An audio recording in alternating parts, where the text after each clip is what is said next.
Hello, this is Dr. Craig Markson, and I'm here today to talk about what's referred to as the decennial pattern for stock market forecasting.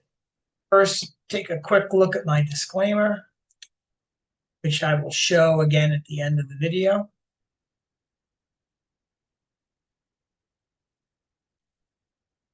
So the decennial pattern is the cumulative percent return for all years ending in 6 in this case. I have a 5 here. I'm going to make that a 6.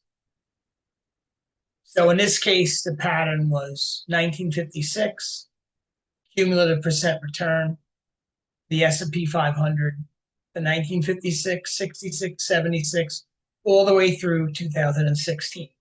The decennial pattern was originally identified by Edgar Lawrence Smith, and it was popularized by Larry Williams. Let's do first a recap of what the decennial pattern predicted for 2025.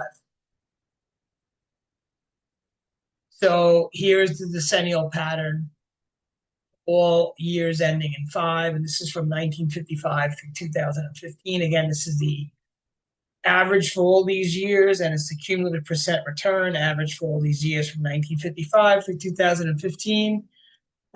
We see a choppy November and December, but we do see an end of the year rally, or it's usually referred to as the Christmas rally. So we do see the year ending up, which is good, right? So you're probably wondering, what does 2026 look like? Well, I did that.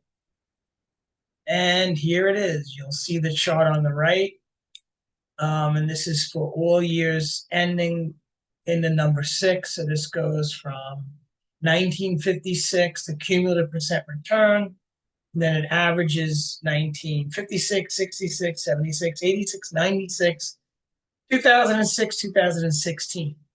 What we do see in the very beginning of the year is a down January. So if you look to the far left of this chart, we see a pretty big down January, followed by a rally through, let's say, April.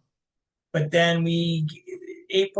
third week in April is the top, and we see a pretty big decline, choppy year, with the bottom being on around October 4th, and then a rally. So we still see an up year, but it's a very choppy year. One cautionary note. Dividend yields on the S&P 500 are very, very low. And low dividend yields have always predicted stock market crashes. It predicted it with the 2000.com bubble bursting. It predicted it in 08, 09, 1987, 1974, etc. So we have actually dividend yields on the S&P 500 are at an historic low. So that's just food for thought.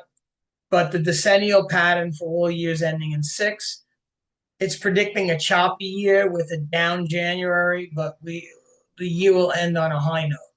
So we could still be in the stock market bubble. Thank you for listening, and please like me on YouTube. And here's another look at the disclaimer, which I will leave up here for a little bit.